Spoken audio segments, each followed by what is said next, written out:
Hello. हाँ dear student, तो आगे बढ़ते हैं लेक्चर नेक्स्ट में। तो बात क्या है, बात समझना। बात है कि हमें ने लास्ट में बातें पढ़ी थी, अब उनको और आगे कंटिन्यू करने जा रहा हूं मैं। ठीक है, तो मैं स्टार्ट करता हूं एक क्वेश्चन से। एक क्वेश्चन से मैं अपनी बात स्टार्ट करता हूं। देखो क्वेश्चन क्या है।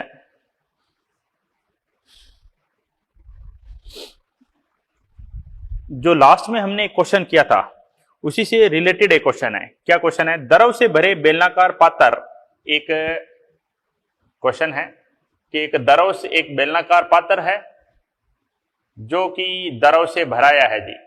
ठीक है, द्रव से भरे बेलनाकार पात्र को एम द्रव्यमान के चिकने पिस्टन से चित्र के अनुसार बंद किया जाता है जी। उसके ऊपर एक पिस्टन लगा दिया जी, एक पिस्टन लगा दिया जाता है जी। ठीक है, ये एक पिस्टन है।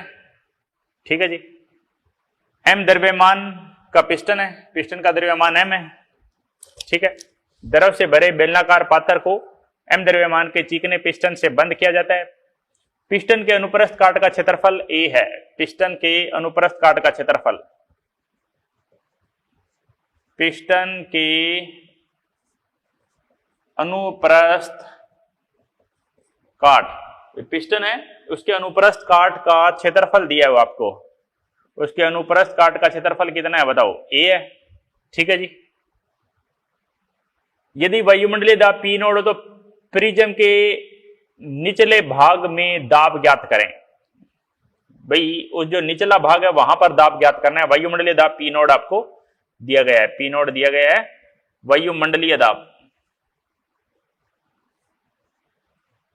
वायुमंडलीय दाब आपको दिया गया है। तो देखो जी, पिस्टन पे एक तो नीचे की तरफ लग रहा है कौन सा? mg। पिस्टन में नीचे की तरफ mg लग रहा है। ठीक है, इसके ऊपर हवा के कारण बल लग रहा है पी नोड ए।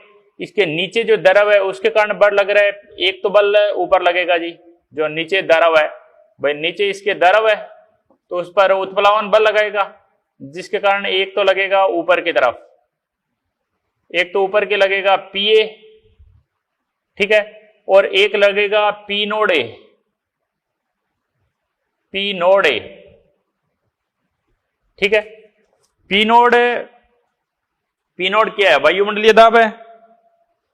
ठीक है, तो ठीक है, तो एक तो दिया हुआ है पी नोड और एक पी नोड है वायुमंडलीय दाब, इसलिए ये नीचे की तरफ लग गया, पी ये ऊपर की ओर लग गया जी। ठीक है, तो अब आपको कुल दाब यहां पर पूछा जा सकता है। द्रव नीचे द्रव के कारण पी ऊपर की ओर बल लगा। यदि पिस्टन साम्य अवस्था में हो, पिस्टन साम्य अवस्था में तो इन सभी बलों को बराबर कर दीजिए। ऊपर क्या है? पी ए, नीचे क्या है जी? एम जी प्लस में पी नोड ए। तो यहां से आप पी निकाल सकते हो जी। पी कितना आ गया? पी आ गया G M G by A plus में पी नोड, ये फार्मूला आ गया जी। ठीक है, तो आगे हम बढ़ते हैं जी। ये हमने काफी बातें पढ़ ली है, तो नेक्स्ट टॉपिक पे हम आते हैं। ठीक है, नेक्स्ट टॉपिक आता है आदर्श द्रव की परिकल्पना। आदर्श द्रव कैसा होता है? आदर्श द्रव ऐसा होता है जी जो न तो संपीड़ित हो सकता है। आदर्श द्रव, आदर्श द्रव के बारे में बात करें अगर, आदर्श द्रव जो जिसको आप संपीड़ित नहीं कर सकते, असंपीडीय होगा वो। और बोले उसके अंदर कोई वस्तु आप रख दोगे तो वो घूमेगी नहीं, उसका द्रव्यमान के अंदर सही रहेगा। ठीक है, आदर्श द्रव असंपीडीय होता है, उसके द्रव्यमान के अंदर की स्थिति नहीं बदलती है। ठीक है, और बोले आदर्श द्रव के ऊपर एक साइड से हम जितना दाब लगाएंगे वो दूसरी तरफ उतना ही दाब स्थानांतरित कर देगा, वो अपने पास कुछ नहीं रखेगा। यही आदर्श द्रव की परिकल्पना। ठीक है जी, अब इसके बाद अगले टॉपिक पर हम आते हैं जी, शांता। एक नया टॉपिक स्टार्ट करने जा रहे हैं, काफी इंपॉर्टेंट अच्छा टॉपिक है जी। शांता टॉपिक स्टार्ट करने जा रहा हूं मैं, देखना। उस पे स्टोक ने अपना नियम दिया है। शांता,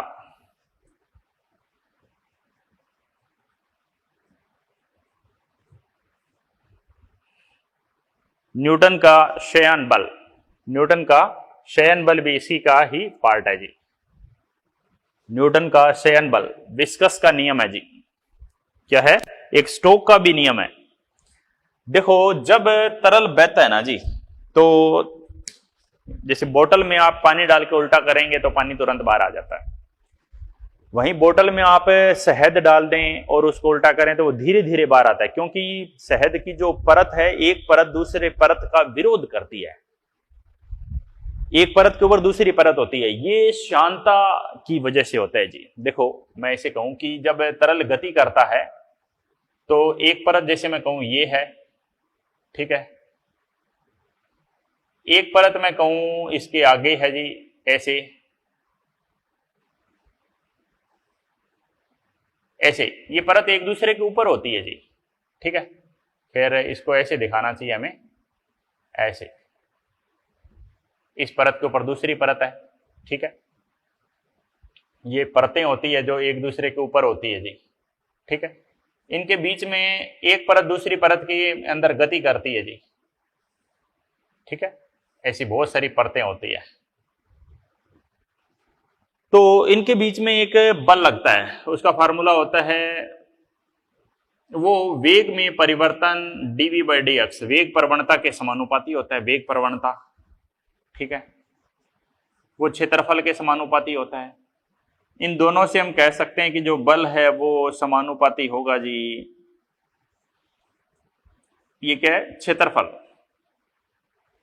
क्षेत्रफल, और ये dv/dx वेग प्रवणता, a इंटू में dv/dx, a इंटू में dv/dx। समानुपाती निशान हटाओगे तो ईटा आ जाएगा जी, ईटा a dv/dx, ठीक है जी, ईटा a dv/dx। समझ गए जी बात?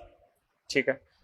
तो अब बात क्या है, बात समझना, मैं आपको सारी बात समझाता हूं, पढ़ के बताता हूं। देखो क्या बोले, द्रव में स्थिर प्रवाह की स्थिति में जब एक द्रव की परत फिसलती है तो फिसलने की ओर अग्रसर होती है, दूसरी परत के ऊपर अग्रसर होती है, तो दो परत एक दूसरे पर स्पर्शी बल आरोपित करते हैं। दोनों परतों के बीच में स्पर्शी बल लगता है जो इन दोनों के मध्य में सापेक्ष गति को कम कर देता है। स्पर्शी बल दोनों के मध्य की सापेक्ष गति को कम कर देता है। द्रव का वह गुण जिसके कारण इसके भिन्न भिन्न परतों के मध्य गति का विरोध होता है, श्यानता कहलाती है। श्यानता क्या है? द्रव का एक गुण है जो दोनों परतों के श्यानता द्रव में होती है जी। द्रव का वह गुण जो दो परतों में सापेक्ष गति का विरोध करती है, जो दो परतों में सापेक्ष गति का विरोध करती है या करता है, विरोध करता है, ठीक है। द्रव का वह गुण जो दो परतों में सापेक्ष गति का विरोध करता है, ठीक है, जिसके कारण भिन्न भिन्न परतों के मध्य गति का विरोध होता है, श्यानता कहलाती है। द्रव घर्षण या आंतरिक घर्षण, श्यानता को आप द्रव घर्षण भी बोल सकते हैं। द्रव घर्षण, भाई दो द्रव के मध्य लगने वाला घर्षण बल है ये, आंतरिक घर्षण भी बोल देते हैं इसको, या द्रव में आंतरिक घर्षण, समझ गए जी। द्रव में आंतरिक घर्षण भी इसी को ही बोलते हैं जी, कोई दिक्कत नहीं। अभी आगे बढ़ें। श्यानता के कारण धीमे रूप से गतिमान द्रव विराम में आ जाता है, द्रव विराम में आ जाता है, उसके पीछे कारण श्यानता है। कई प्रयोग के पश्चात न्यूटन ने पाया कि द्रव की किसी परत पर आरोपित शयन बल उसके क्षेत्रफल और वेग प्रवणता के समानुपाती होता है। शयन बल, ये शयन बल है जो विरोध करता है। शयन बल द्रव में विरोधी बल, द्रव में विरोधी बल होता है। ये द्रव में विरोधी बल, ये क्या है जी? dv/dx वेग प्रवणता है जी। ये वेग प्रवणता और क्षेत्रफल के समानुपाती होती है जी, ठीक है। विराम में आ जाता है। क्षेत्रफल और वेग प्रवणता के समानुपाती होती है, समानुपाती निशान आ जाते हैं, ईटा आ जाता है, नेगेटिव के साथ आता है ये माइनस। माइनस साइन क्या दिखाता है, उन्होंने क्या बोला देखो, यहां ईटा नियतांक जो श्यानता गुणांक और द्रव की सामान्य श्यानता कहलाता है। ऋणात्मक चिन्ह यह प्रदर्शित करता है कि द्रव की परत पर शयन बल द्रव की प्रवाह के वेग की दिशा के विपरीत होता है।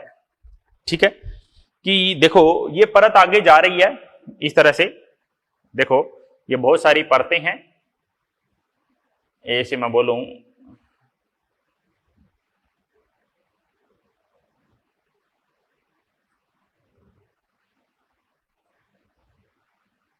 ये बहुत सारी परतें हैं जी ऐसे।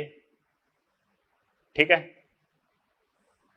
ये x है और ये y है जी।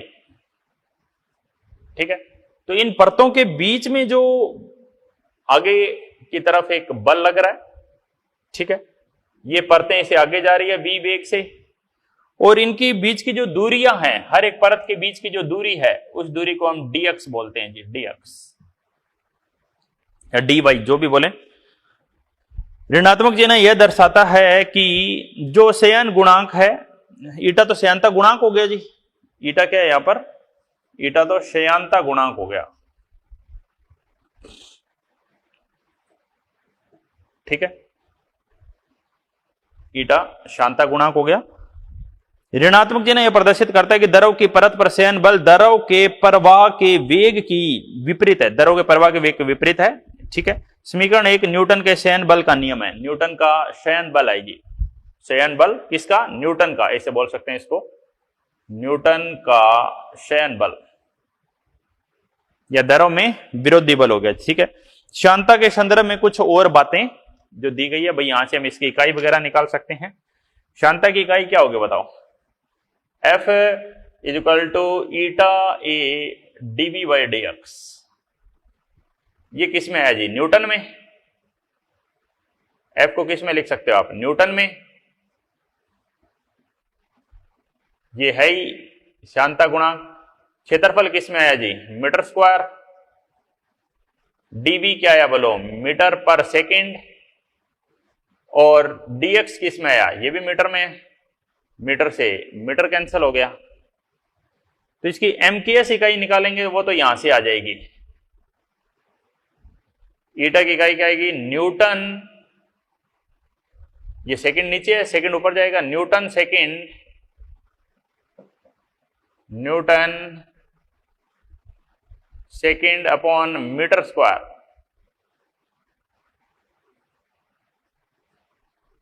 Newton second upon metre square, ये इसकी इकाई आ गई। ठीक है जी, यह केवल द्रव की परत पर निर्भर करता है, दिए गए क्षेत्रफल या वेग प्रवणता पर निर्भर नहीं करता है। श्यानता द्रव की सतह पर निर्भर करता है। श्यानता किस पर निर्भर करता है, ईटा निर्भर करता है किस पर, नंबर 1 द्रव की प्रकृति पर, द्रव की प्रकृति पर, द्रव कैसा है। नंबर 2 परत पर बोल सकते हैं, द्रव की सतह पर निर्भर करता है, क्षेत्रफल या वेग प्रवणता पर नहीं। विमाएं आपको बता दी। इसकी जो इकाई है, वास्तव में जो इकाई है वो इसकी इकाई पोइजली है जी। जो ये इकाई है, ये इकाई काम में नहीं आती, इसकी इकाई है जो काम में वो ये आती है जी, पोइजली। तो मैंने आपको यूनिट एंड डायमेंशन में भी बताई थी, पोइजली ये ऐसा इकाई है। और अगर इसकी सीजीएस इकाई पर अगर आप काम करेंगे तो सीजीएस इकाई है जी इसकी पोइज, सीजीएस इकाई है, सीजीएस इकाई इसकी क्या है बताओ, पोइज है। एक पोइजली जो होता है वो क्या होता है, वो 10 पोइज के बराबर होता है जी। एक पोइजली है वो 10 पोइज के बराबर होता है जी, समझ गए। ठीक है, और बोले द्रव की श्यानता गैस की तुलना में 100 गुना अधिक होती है जी। द्रव की श्यानता गैस की तुलना में काफी ज्यादा होती है। द्रव की शांता 100 गुना होती है जी गैस की शांता से। द्रव की शांता गैस की शांता की 100 गुना होती है। कोई कंफ्यूजन? ठीक है, स्क्रीनशॉट ले लीजिए, आगे बढ़े।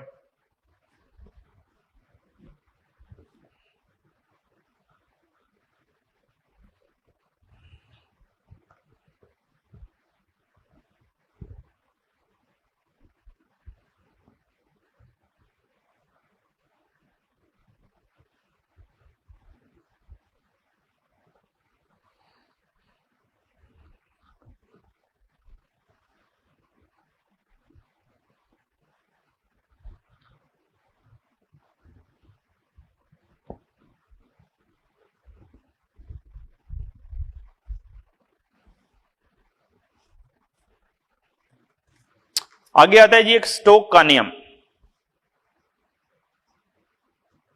स्टोक का नियम F equal to 6 pi eta R B, ये स्टोक का नियम है जी। फार्मूला है, कहां पर प्रयोग होता है? देखो, एक पाइप है, ठीक है,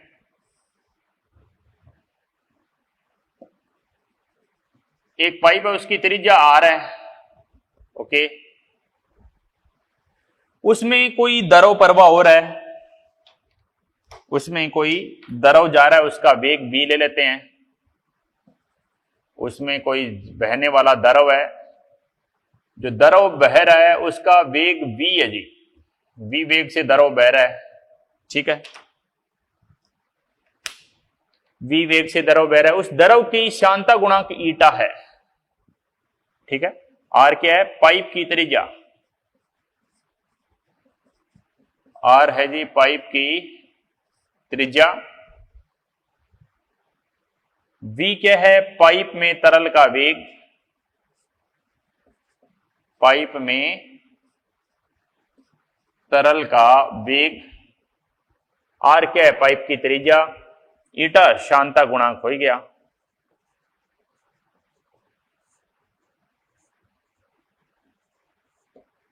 ठीक है। F शयन बल, F हो गया जी शयन बल।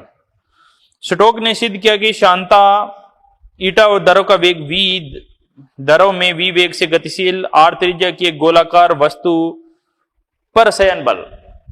तो ऐसा भी बोल सकते हैं, अरे इसको ऐसा भी बोल सकते हैं जी कि या तो r त्रिज्या की पाइप में ले लिया, अब कह रहे जी कोई द्रव है काफी, उसमें r त्रिज्या की एक गोलाकार वस्तु है, ठीक है। क्या बोला? स्टोक ने सिद्ध किया कि शांता v वेग से गतिशील r त्रिज्या की एक गोलाकार वस्तु पर शयन बल, ये v वेग से आगे जा रही है, r त्रिज्या की गोलाकार वस्तु है, किसमें है जी? ये वस्तु किसी द्रव में है जी, जिसका शांता ईटा है,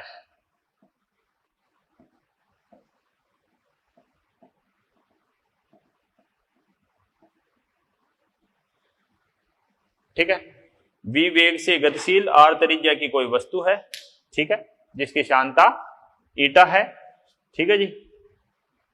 तो उस पर शयन बल r त्रिज्या की वस्तु पर शयन बल, r त्रिज्या की वस्तु पर शयन बल F equal to 6 pi eta R B. r त्रिज्या की वस्तु पर शयन बल F equal to 6 pi eta R B है, समझ गए जी, ठीक है। अब एक टर्म आती है जी, ये सीमांत वेग, एक छोटी सी टर्म आती है, सीमांत वेग। क्या होता है जी सीमांत वेग? देखो, सीमांत वेग जब एक वस्तु शयन द्रव में गिराई जाती है तब पहले त्वरित होती है, फिर इसका वेग त्वरण शून्य हो जाता है और एक नियत वेग प्रदान कर लेती है, उसको ही सीमांत वेग कहते हैं जी, ठीक है। भाई सीधी सी बात है, सीमांत वेग क्या है भाई, आपने कोई वस्तु यहां पर गिराई, मान लेते हैं ये द्रव है, ये से काफी सारा ऐसे एक द्रव है जी इसमें, ठीक है।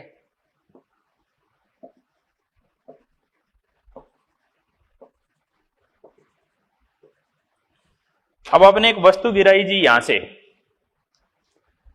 आपने एक वस्तु गिराई, ठीक है जी, यहां से आपने एक वस्तु गिराई, तो वस्तु की यहां तक वस्तु के पास क्या है, त्वरण आ गया जी, वस्तु के पास त्वरण है वस्तु के पास, ठीक है।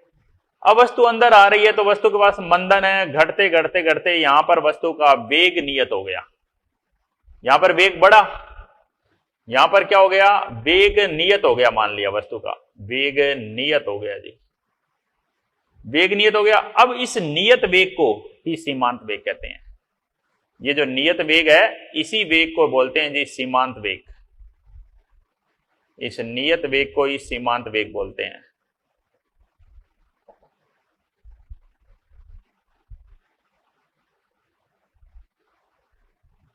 ठीक है जी, सीमांत वेग क्या, जब वस्तु को किसी दरों में गिराया जाता है तो उसका वेग धीरे धीरे घटने लगता है, वेग घटते घटते जब वस्तु का त्वरण शून्य हो जाए, जब वस्तु का त्वरण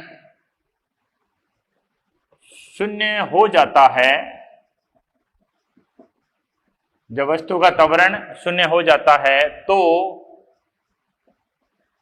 वस्तु एक नियत वेग ग्रहण कर लेती है,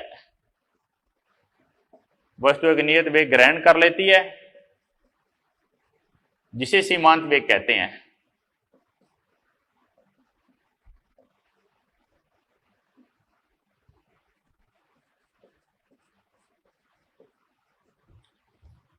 जिसे सीमांत वेग कहते हैं। Any problem? ठीक है जी। अब जब वस्तु पर ये दोनों बल बराबर हुए हैं तो सीमांत वेग का फार्मूला बनेगा जी, क्या फार्मूला बनेगा देखिए,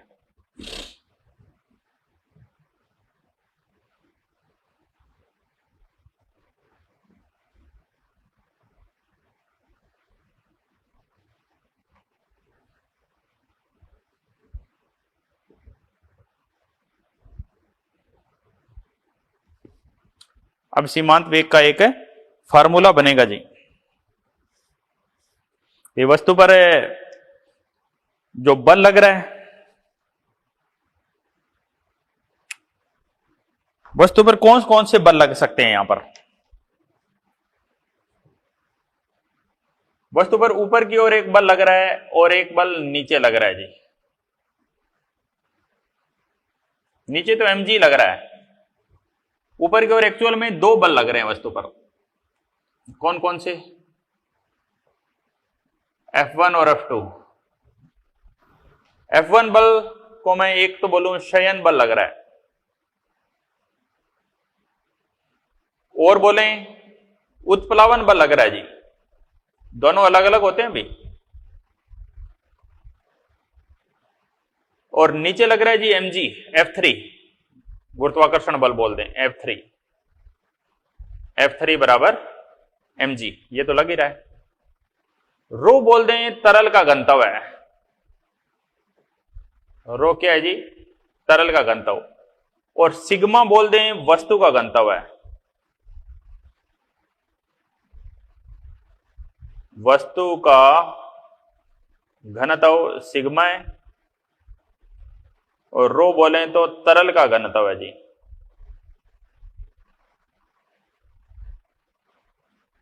रो किसका घनत्व है, तरल का घनत्व है।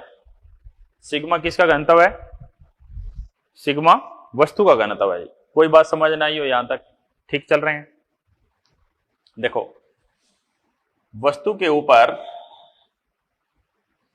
बल लग रहे हैं जी, देखिए, और नीचे लग रहा है जी mg। एक तो लग रहा है शयन बल, शयन बल का फार्मूला बोलें ऊपर F1 F2 F3, ये तीनों बराबर ही तो होंगे, F1 plus F2 is equal to F3, यही तो फार्मूला लगाएंगे। F3 क्या है? mg। क्या होता है mg बताओ? रो वी जी। किसका रो? वस्तु का घनत्व। कितना था जी वस्तु का घनत्व? सिग्मा। आयतन, गोलाकार वस्तु है, मैं इसका आयतन लेता हूं 4/3 पाई आर क्यूब इंटू जी। एक गोलाकार वस्तु है जिसकी त्रिज्या बोले आर, उसकी त्रिज्या है, वस्तु की त्रिज्या।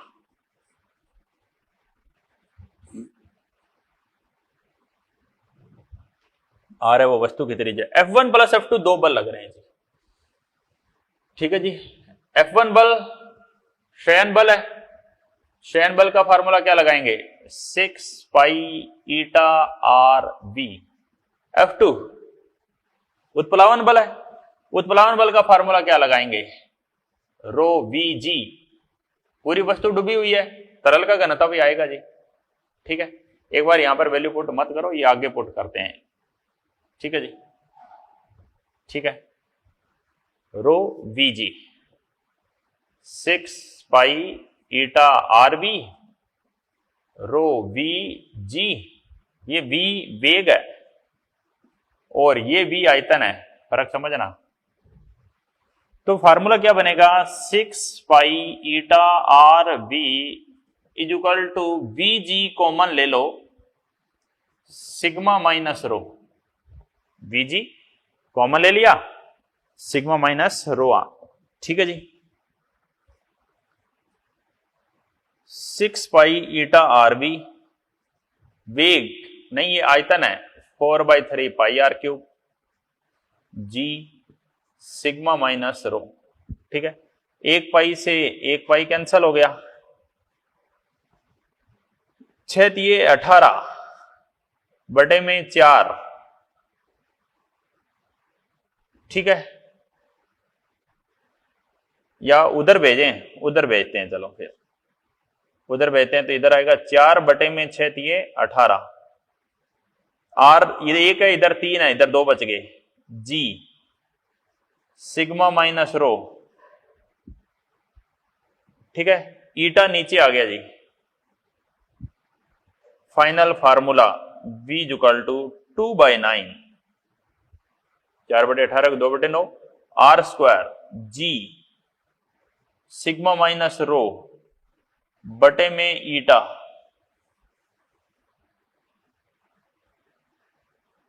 ठीक है।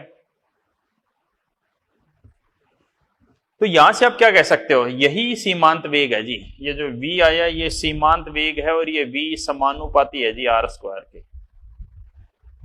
आर क्या? वस्तु की त्रिज्या।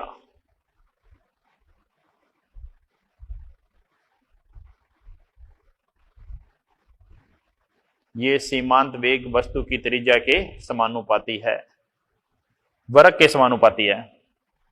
यानी जितना ज्यादा त्रिज्या होगी सीमांत वेग उतना ज्यादा होगा। सीमांत वेग, सीमांत वेग है जी, वी टी से दर्शा देते हैं, टर्मिनल वेलोसिटी होती है जी, ठीक है।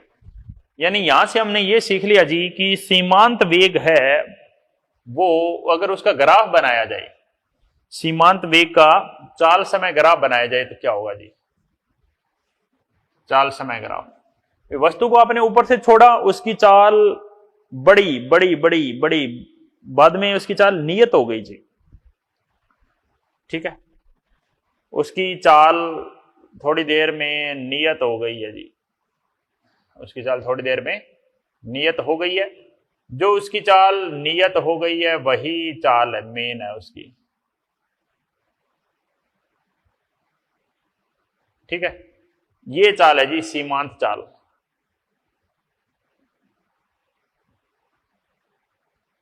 सीमांत वेग है जी, ये समझ लीजिए, चाल समय ग्राफ, ये सीमांत वेग आ गया जी। कोई दिक्कत? नो प्रॉब्लम, स्क्रीनशॉट लीजिए, काफी अच्छी बात थी है। आगे बढ़ने जा रहे हैं।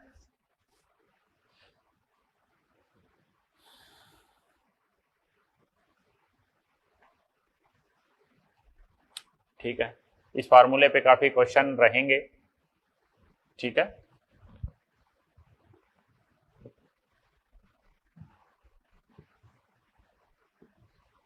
हाँ, सिग्मा माइनस रो किया था हमने यहां पर आपको एक बात ये समझ लेनी थी कि वस्तु डूबती जा रही है, इसका मतलब सिग्मा है वो ज्यादा है, भारी वस्तु है।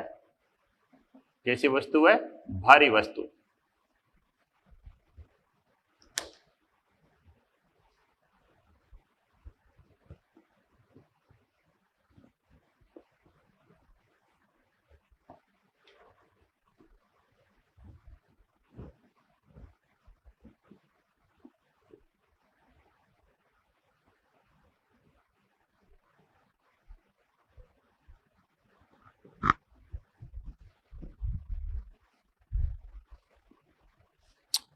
ठीक है जी।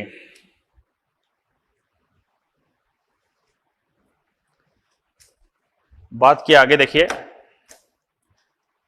वायु का बुलबुला जल में सदैव ऊपर आता है।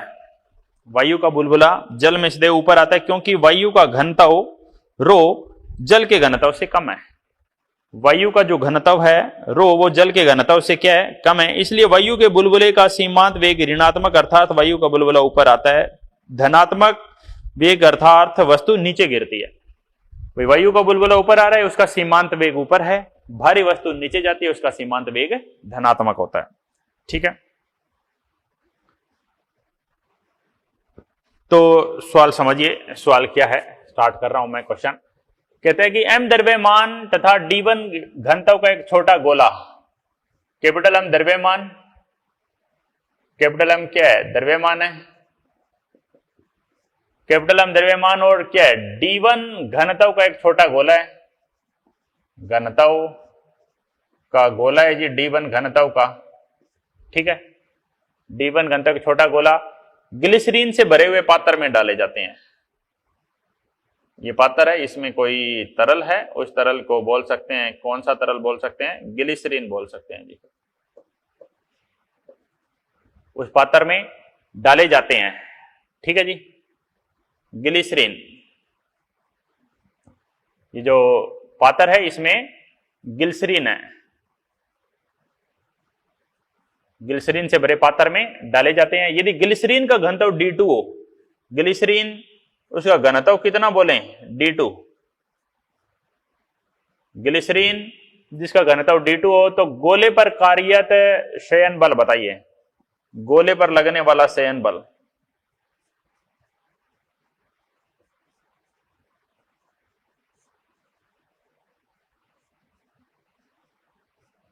गोले पर लगने वाला शयन बल, शयन बल कितना लग सकता है जी? जी भाई आप इसको गोले को अंदर डालोगे, मान लिया m द्रव्यमान का गोला है, m द्रव्यमान का गोला है तो नीचे की तरफ तो mg लगेगा, वही फार्मूला है। ऊपर दो बल हमने पहले ही बताए थे, F1 F2, नीचे वही F3, F1 F2, नीचे F3 लगेगा जी। भाई घनत्व ने गोले का द्रव्यमान दिया है, d1 घनत्व दिया है, तो आप क्या बोलो? F1 plus F2 F3। F1 क्या? उत्प्लावन बल, F2 क्या? शयन बल, ये क्या? गुरुत्वाकर्षण बल। गुरुत्वाकर्षण बल को mg बोल दो। F1 कौन सा बल बोला था? उत्प्लावन बल। क्या होता है बताओ?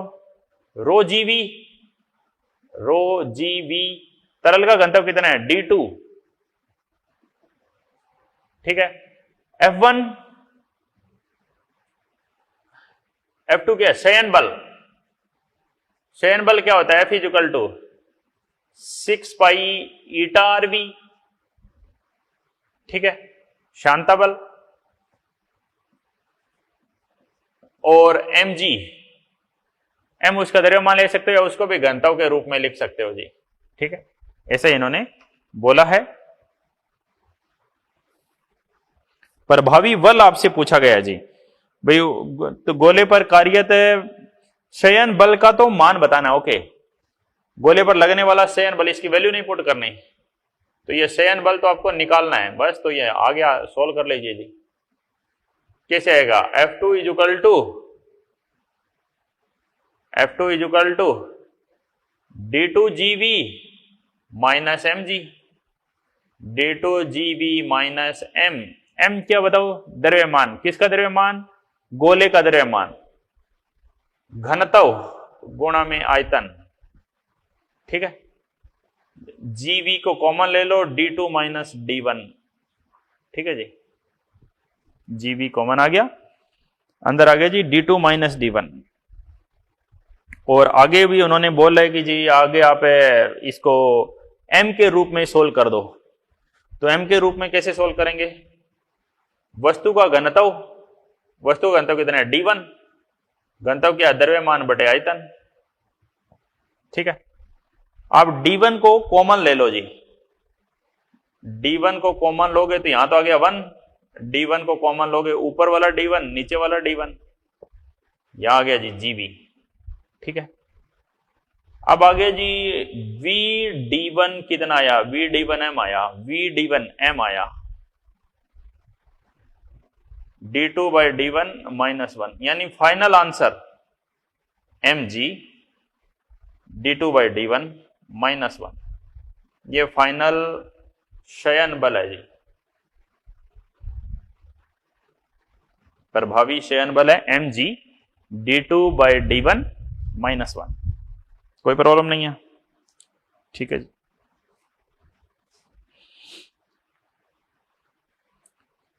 ओके ओके ओके, थोड़ी गड़बड़ कर दी हमने। F2 निकालना था ना, तो mg माइनस करना चाहिए था, यानी ये प्लस का है, ये माइनस का है, ये प्लस का है, ये माइनस का है। तो आपको क्या करना है जी? d1 माइनस d2, थोड़ा सा चेंज है जी, d1 माइनस d2 करना है, d1 माइनस d2 करना है। d1 common 1 minus d2 by d1 आएगा,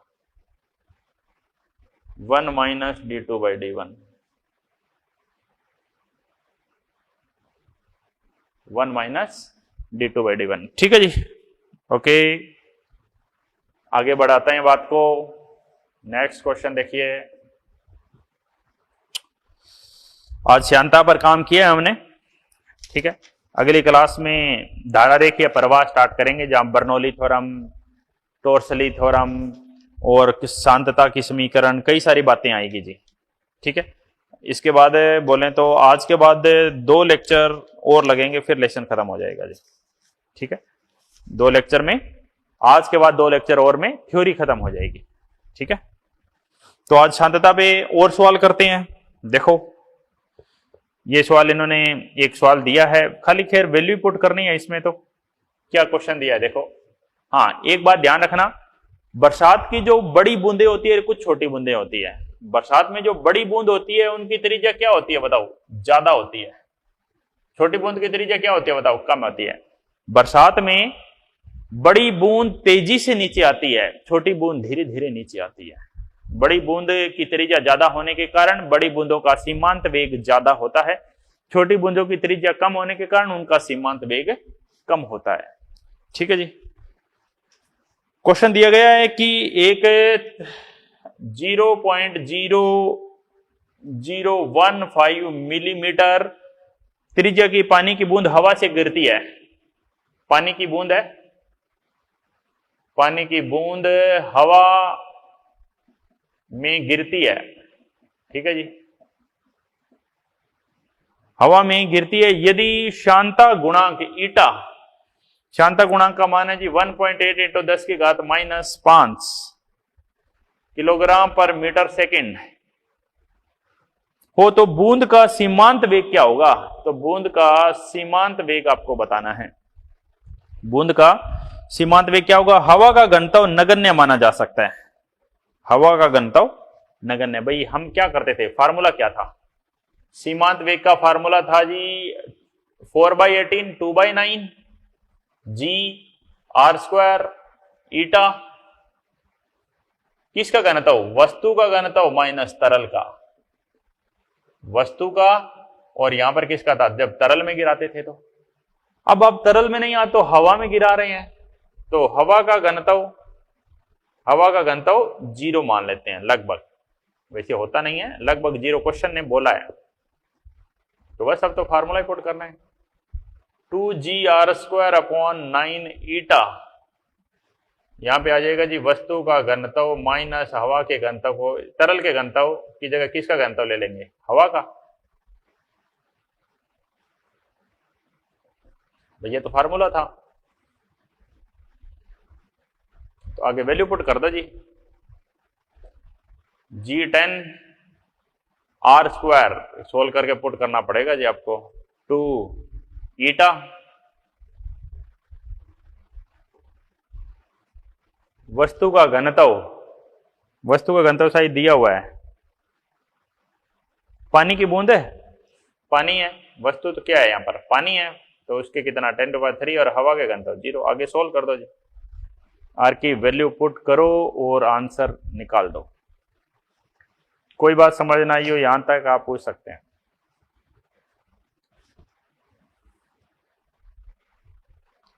ठीक है, नो प्रॉब्लम।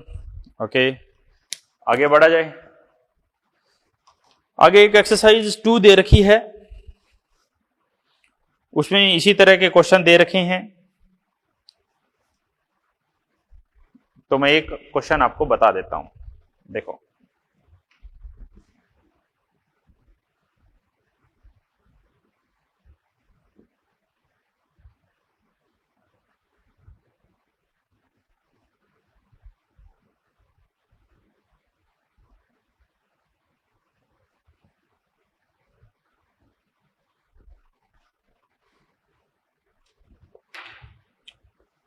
हाँ, एक क्वेश्चन करा रहा हूं, देखना। पहला तो दाबांतर, तो ग्लिसरीन की श्यानता इतने दाबांतर निकालना है, तो सीधा ही है जी। ठीक है,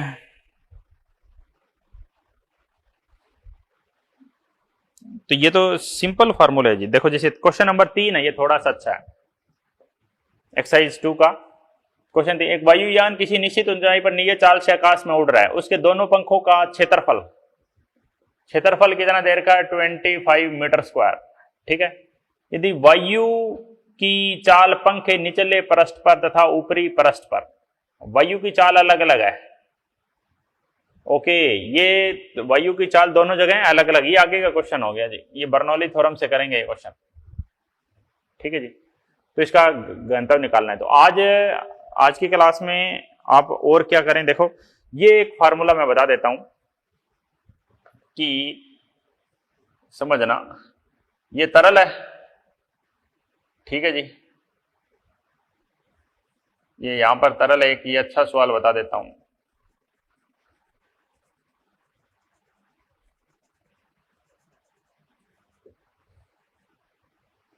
ठीक है। क्वेश्चन ये कहते हैं जी कि एक वस्तु को हम यहां से गिराते हैं जी, h ऊंचाई से छोड़ते हैं,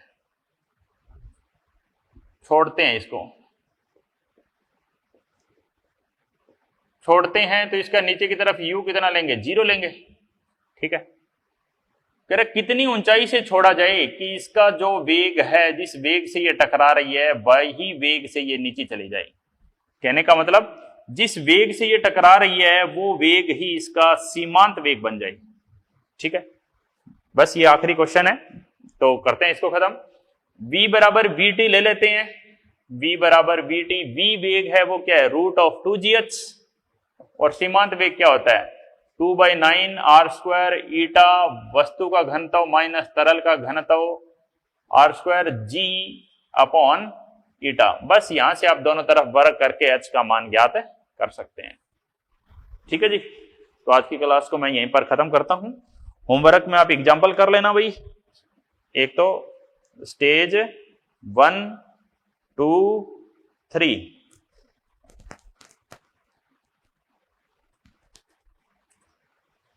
क्वेश्चन 1 से 20, क्वेश्चन 1 से 15, क्वेश्चन 1 से 10। क्वेश्चन करने स्टार्ट कर दो, अब 2 लेक्चर बाद ये लेसन कंप्लीट है। ठीक है भाई, मिलते हैं नेक्स्ट क्लास में।